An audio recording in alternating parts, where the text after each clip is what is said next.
बौद्ध धर्म के संस्थापक गौतम बुद्ध के बारे में थोड़ा सा जानकारी ले लेते हैं। तो गौतम बुद्ध, जिसका बचपन का नाम सिद्धार्थ था, ठीक है। तो बौद्ध धर्म की स्थापना किसने की थी? महात्मा बुद्ध ने, ठीक है। तो बचपन के नाम उसका सिद्धार्थ था। माता का नाम महामाया और पिता का नाम शुद्धोधन था। पत्नी का नाम यशोधरा और पुत्र का नाम राहुल था। तो गौतम बुद्ध की जो विवाह हुई थी उस समय उसकी आयु 16 वर्ष थी, ठीक है। माता के देहांत होने के बाद उसका पालन पोषण जो है मौसी गौतमी ने किया था। जब गौतम बुद्ध का जन्म हुआ था तो उसके 7वें दिन में ही उसकी माता की मृत्यु हो गई थी। तो इसीलिए जो है उसका पालन पोषण गौतमी ने किया था, जो उसकी मौसी लगती थी। गौतम बुद्ध का जन्म 563 ईसा पूर्व नेपाल की तराई में स्थित कपिलवस्तु लुम्बिनी नामक ग्राम में हुआ था। तो उसका गांव का नाम, महात्मा बुद्ध के गांव का नाम क्या था? लुम्बिनी। और उसकी मृत्यु कब हुई थी? 483 ईसा पूर्व 80 वर्ष की आयु में, ठीक है। और मृत्यु कहाँ हुई थी? वर्तमान में जो उत्तर प्रदेश के कुशीनगर गांव के देवरिया जिला के कुशीनगर गांव में हुई थी। और इस घटना को बौद्ध धर्म में महापरिनिर्वाण कहा गया, ठीक है। ये भी एग्ज़ाम का पॉइंट ऑफ व्यू से बहुत इम्पोर्टेंट है, जो अक्सर पूछे जाते हैं। तो आप लोग भी इसको हल्के में मत लीजिएगा।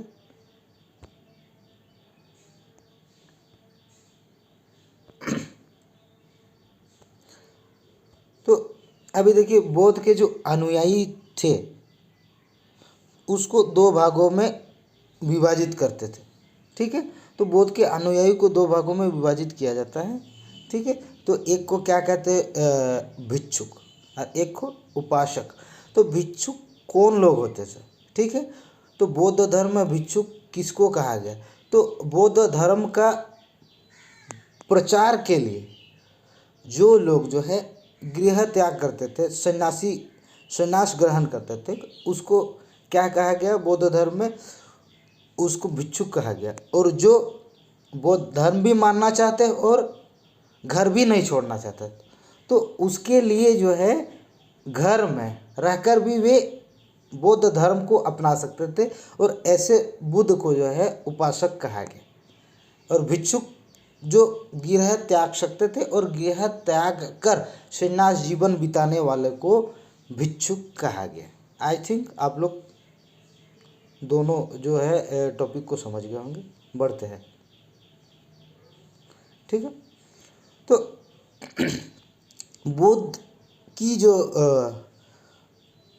बौद्ध धर्म में जो महाविनिष्क्रम किसको कहा गया? जब बुद्ध ने सत्य की खोज के लिए गृह त्याग किया, कितना में, कब? 29 वर्ष की आयु में। तो गृह त्याग दिया। तो इस घटना को ही बौद्ध परंपरा में क्या कहा गया? महाविनिष्क्रम, ठीक है। उसके बाद जब ज्ञान की प्राप्ति हुई, उसके बाद जो है महात्मा बुद्ध जो है बुद्ध कहलाए। पहले सिद्धार्थ के नाम से जाने जाते थे, तो बाद में जब उसको ज्ञान की प्राप्ति हुई उसके बाद जो है बुद्ध कहलाए। तो ज्ञान की प्राप्ति कहाँ हुई थी? पीपल वृक्ष के नीचे, ठीक है। तो ज्ञान की प्राप्ति के समय बुद्ध की जो आयु थी वो 35 वर्ष थी।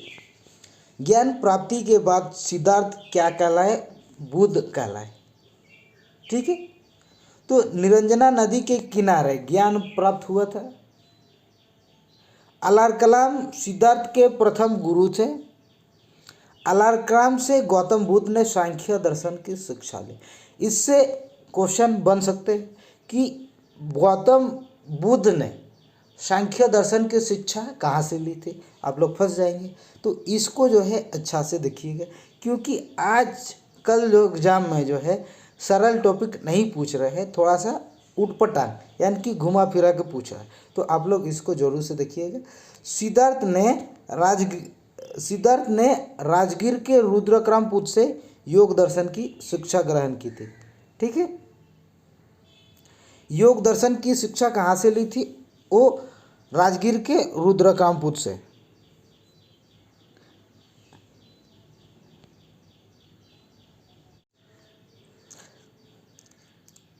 ज्ञान प्राप्ति 35 वर्ष की आयु में हुआ था और जिस दिन ज्ञान की प्राप्ति हुई थी उस दिन जो है वैशाख का पूर्णिमा की रात थी। वैशाख की जो है पूर्णिमा की रात थी और बिना अन्न जल ग्रहण किए हुए 6 वर्ष तक कठिन तपस्या किए, उसके बाद जो है 35 वर्ष की आयु में बुद्ध को ज्ञान प्राप्त हुआ। इसलिए दोस्तों जो है वैशाख पूर्णिमा का दिन जो है बुद्ध धर्म में बहुत महत्वपूर्ण दिन है, इसको धूमधाम से मनाया जाता है। ठीक है, आई होप आप लोग समझ गए होंगे। बढ़ते हैं अगला स्लाइड की ओर। ठीक है, तो वाराणसी के निकट जो है सारनाथ में महात्मा बुद्ध ने अपना पहला उपदेश कितने आदमियों को दिया था? कितने ब्राह्मण योगियों को? 5 ब्राह्मण योगियों को दिया था। इस घटना को धर्म चक्र प्रवर्तन के नाम से जाना गया, यानी कि जो पहला धार्मिक उपदेश जब दिए थे उसी घटना को क्या कहा गया? धर्म चक्र प्रवर्तन कहा गया। ठीक है, उसके बाद अष्टांगिकी मार्ग को भिक्षुओं का कल्याण मित्र कहा गया। जो अष्टांगिकी मार्ग है वो भिक्षुओं का कल्याण मार्ग कहा गया, क्योंकि बौद्ध धर्म में निर्वाण को परम लक्ष्य माना गया। और निर्वाण क्या होता है दोस्तों? निर्वाण मतलब जो है जीवन मरण चक्र से मनुष्यों की मुक्ति हो जाना। ठीक है, तो इसीलिए जो है अष्टांगिकी मार्ग को भिक्षुओं का कल्याण मित्र कहा गया। महात्मा बुद्ध ने तपस एवं मल्लिक नामक 2 शूद्रों को बौद्ध धर्म का सर्वप्रथम अनुयायी बनाया। ठीक है, तो उसका सर्वप्रथम अनुयायी जो बना वो 2 शूद्र थे, जिसका नाम था तपस और दूसरा का नाम है मल्लिक। ये भी बहुत वेरी मोस्ट इम्पॉर्टेंट है। तो निर्वाण बौद्ध धर्म का परम लक्ष्य है, जिसका अर्थ है दीपक का बुझ जाना, अर्थात जीवन मरण चक्र से मृत्यु प्राप्त कर लेना। ठीक है, इसको थोड़ा देर पहले आप लोग से डिस्कस हुई थी। आई होप इसको आप लोग समझ गए होंगे। बढ़ते हैं अगला स्लाइड। ठीक है, बुद्ध ने अपने जीवन के सर्वाधिक उपदेश कौशल देश की राजधानी श्रावस्ती में दिए थे। इससे आप लोग भी परिचित होंगे। लेकिन जो ये कौशल देश थे, ठीक है, उस समय जो है ये जनपद का हिस्सा हुआ करते थे और ये 6ठी शताब्दी ईसा पूर्व में 16 महाजनपद का उदय हुआ। और इसकी जानकारी कहाँ से मिलती है? एक बौद्ध ग्रंथ जिसका नाम है अंगुत्तर निकाय, और उसी 16 महाजनपद में से एक थे कौशल महाजनपद। ठीक है, तो गौतम बुद्ध ने मगध को अपना प्रचार केंद्र बनाया। गौतम बुद्ध ने मगध को अपना प्रचार केंद्र बनाए, जो वर्तमान में बिहार राज्य में स्थित है। और उस समय जो है गौतम बुद्ध ने उसको प्रचार का केंद्र बनाया था, ताकि वे अपना धार्मिक उपदेश को जन साधारण तक पहुंचा सके और समाज में एक नई क्रांति ला सके। ठीक है, और बौद्ध धर्म में सभी धर्मों का प्रवेश जो है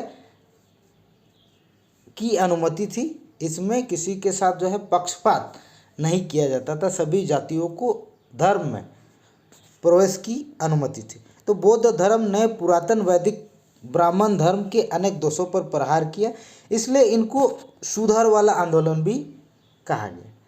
क्योंकि उस समय जो है आपका जो बहुत सारा वैदिक ग्रंथ थे जिसमें कुछ कुछ त्रुटियां थी।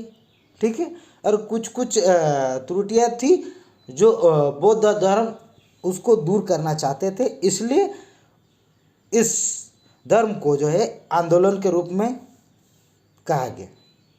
बौद्ध धर्म के त्रिरत्न कौन कौन से हैं? बुद्ध, धम्म और संघ। यहाँ ध जो है नहीं होगा दोस्तों, ये थोड़ा सा टाइपिंग में मिस्टेक हो गई है। तो बौद्ध धर्म के 3 रत्न कौन कौन से? बुद्ध, उसके बाद धम्म और तीसरा संघ है। बौद्ध के जो प्रधान शिष्य थे उपाली, वो आनंद थे। उसके प्रथम नहीं प्रधान शिष्य थे उपाली, वो आनंद। सारनाथ में ही बौद्ध संघ की स्थापना हुई। जो बौद्ध संघ जो थे उसकी स्थापना कहाँ हुई? सारनाथ में। विश्व दुखों से भरा है का सिद्धांत बुद्ध ने उपनिषद से लिया है। जो वेरी वेरी मोस्ट इम्पोर्टेंट है, जो विश्व दुखों से भरा है का सिद्धांत बुद्ध ने उपनिषद से लिया है। और उपनिषदों की संख्या कितनी है दोस्तों? आप लोग कमेंट करके बताइए, ये कोई नया टॉपिक नहीं है, ठीक है। उसके बाद बौद्ध धर्म में पुनर्जन्म की मान्यता है, यानी कि पुनर्जन्म यानी कि मनुष्यों का अगला जन्म, एक जन्म में मृत्यु होने के बाद अगला जन्म फिर होना, तो वही पुनर्जन्म है। तो बौद्ध मूलतः अनिश्वरवादी थे, ईश्वर को कोई मान्यता नहीं थी। बौद्ध धर्म में आत्मा की परिकल्पना भी नहीं है, यानी कि बौद्ध धर्म में आत्मा को भी नहीं माना जाता था, आत्मा है ही नहीं, ठीक है। तो बौद्ध धर्म के अनुसार मनुष्य के जीवन का परम लक्ष्य क्या था? निर्वाण की प्राप्ति। यानी कि बौद्ध धर्म में जीवन का परम लक्ष्य क्या था? कि निर्वाण की प्राप्ति, ठीक है। यानी कि जीवन मरण चक्र से मनुष्यों का मुक्त हो जाना, ठीक है, इसी पे जोर दिया गया था, ठीक है।